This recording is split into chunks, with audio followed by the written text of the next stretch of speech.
Germanton multi speciality hospital, doctor Mir Jawad jar Khan, national award winner, senior orthopaedic surgeon and director of Germanton multi speciality hospital. इनके साथ most senior and well experience doctor की team आपकी खिदमत में रहेगी। Doctor Wasif Azam, doctor Bharvi Chandori.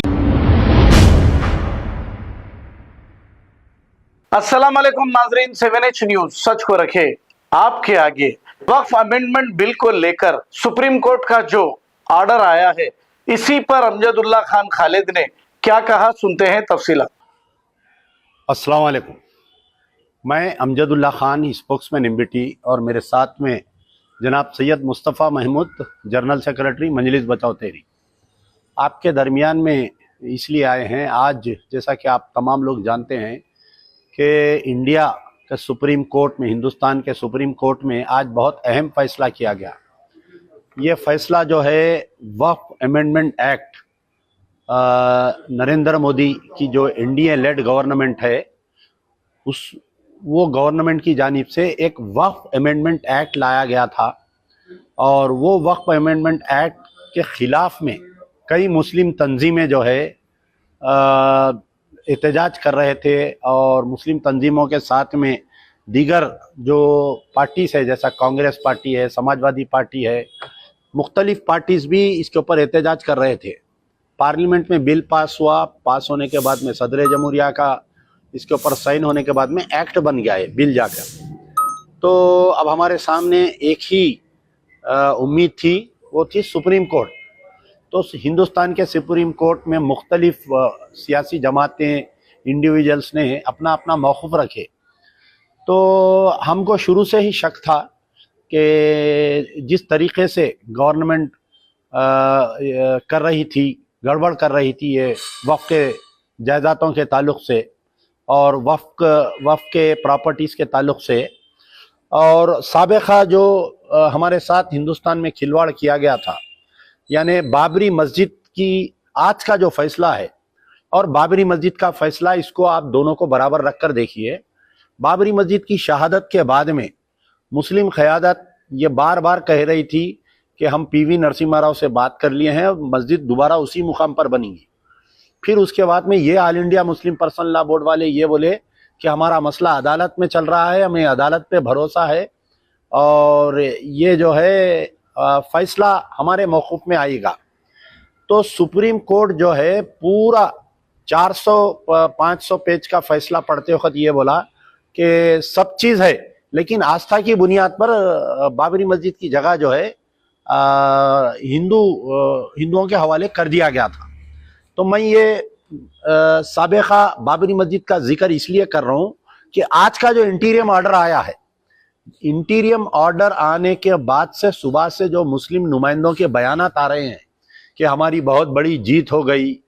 हमारे all India Muslim Personal Law board के spokesman की तरफ से पहला बयान आया कि हम जो है बहुत बड़ी जीत कर लिए।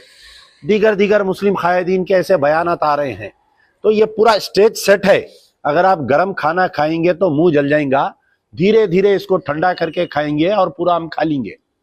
तो आपको मैं एक बात बतलाना चाह रहा हूँ कि Narendra Modi led NDA government जो है 45 अमेंडमेंट्स लाए थे वक्फ के अंदर, यानी 45 तरमीम लाए हैं, और एक से एक डेंजरस है। ये कोई एक ये नहीं है कि एक तरमीम खतरनाक है, दूसरी नहीं है, दूसरी खतरनाक है, तीसरी नहीं, बल्कि पूरे 45 अमेंडमेंट सबसे खतरनाक, एक से बढ़कर एक खतरनाक अमेंडमेंट लेकर आए थे। यानी हिंदुस्तान में लफ्ज़ वक्फ प्रॉपर्टीज़ का खात्मा और ये तमाम। तो अब इसमें यह रहा कि जो All India Muslim Personal Law Board एहतजाजी प्रोग्राम बनाए, सबसे पहले ये लोग क्या करे, अपने चंद मखसूस लोगों को लेकर इसका एहतजाज करे।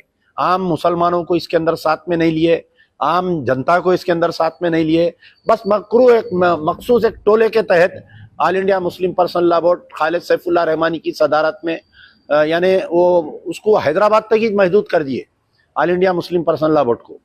अब आप देखिए, आज जो जिस दिन अदालत में फैसला गया था, मैं उस दिन से बोल रहा हूँ कि अदालत जो है पूरे 45 अमेंडमेंट्स पे बहस नहीं कर रही।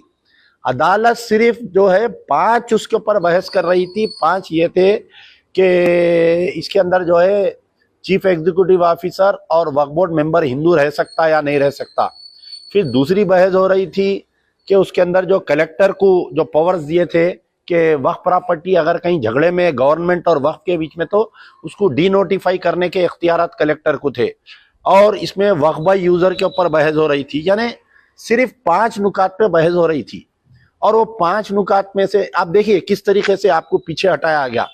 जैसा इंडिया और चाइना की जंग हो रही थी तो अक्सर ऑल इंडिया रेडियो पे वो जमाने में खबरें आती थी कि हिंदुस्तान की बहादुर सेना ने चीन के साथ मुकाबला किया और 10,000 मुरब्बा किलोमीटर हम पीछे हट गए। फिर बाद में एक थोड़े दिन में आया कि हिंदुस्तान की बहादुर सेना ने चीन की सेना से मुकाबला किया, 15,000 मुरब्बा किलोमीटर हम पीछे हट गए।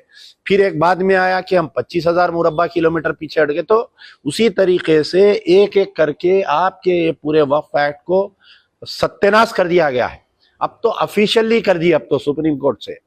अब आप देखिए जो 5 के ऊपर आज इंटीरियम ऑर्डर आया, 45 पे नहीं आया इंटीरियम ऑर्डर, सिर्फ 5 पे इंटीरियम ऑर्डर आया।